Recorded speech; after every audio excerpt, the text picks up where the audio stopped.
اچھی صحبت. اگر کسی سے اصلاح کا تعلق ہے، کوئی اس کا مصلح ہے، کسی سے اپنی روحانی علاج کروا رہا ہے، تو اس کی صحبت میں جانا، اس کے پاس بیٹھنا. لیکن میرے عزیزو، یہ صحبت اس وقت تک مفید نہیں ہوتی جب تک کہ اس کی عظمت محبت عقیدت دل میں ہو. اور جب محبت اور عقیدت دل میں ہوتی ہے، ادب خود بخود آ جایا کرتا ہے.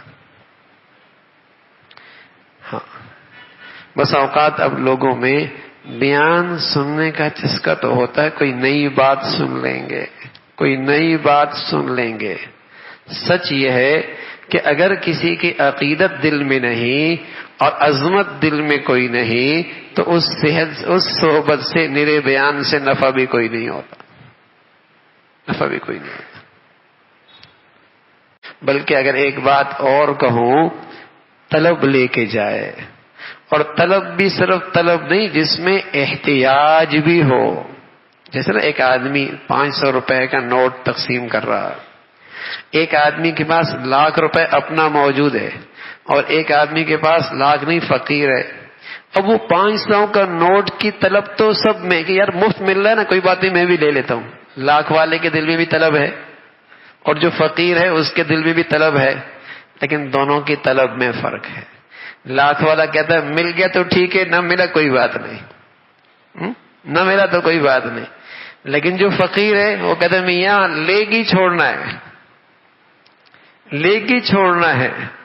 ایسی میرے عزیزو، جب اچھی صحبت میں آئے، طلب بھی ہو، احتیاج بھی ہو، واللہ اللہ رب العزت اس مجلس سے محروم نہیں کرے گا. پھر اللہ محروم نہیں کرے گا.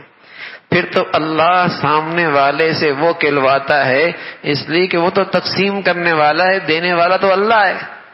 پھر اللہ اس سے وہ کہلاتا ہے جو یہ بندہ محتاج بن کے طلب لے کے آیا ہے، اس کی ضرورت پوری ہو جاتی ہے. اللہ تو بڑا قدردان ہے، دلوں کو بھیدوں کو جانتا ہے.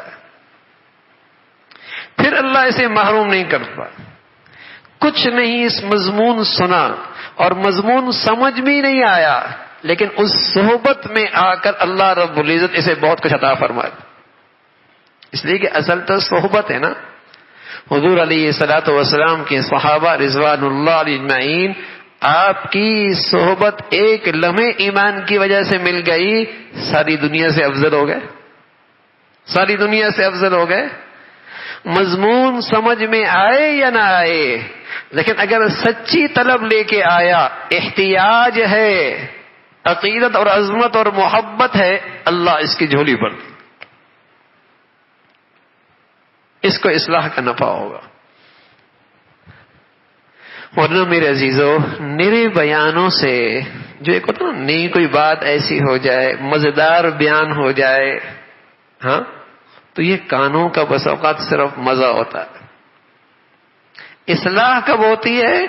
جب آدمی اس کی خدمت میں جائے جس کی عظمت، جس کی عقیدت، جس کی محبت. اگر یہ نہیں ہے، ادب بھی نہیں آئے گا. اور با ادب با نصیب ہوا کرتا ہے، بے ادب تو بد نصیب ہوتا ہے.